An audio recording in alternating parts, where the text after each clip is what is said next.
Biz zikirle Rabbimizin huzurunda oluyoruz da o da azametiyle beraber buyuruyor. Beni zikreden kulumun meclisindeyim. Hazırım. Her yere hazır ve nazırdır Cenab-ı Allah. Lakin zikreden kulun meclisindeki hazır oluşu kula şereftir. Teşrif içindir.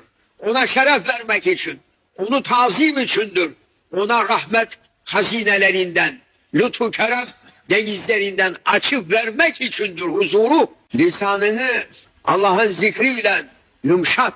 Dilin Allah'ın zikriyle meşgul olsun ki o zikir Cenab-ı Allah'ın inayetini çeker senin üzerine.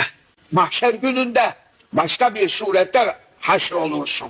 Zakirlerin kıyamet günündeki görünüşleri bütün mahşer halkını cezbelendirecektir diyor. Kıyamet gününe onlar zakirler gelirken onlarda olan heybet ve tecelliden mahşer halkı onlara imrenip kalacaktır. Allah Allah. Onların bu dünyadaki zikirlerinin nurları mahşerde zahir olduğunda mahşer halkı maşallah diyecek.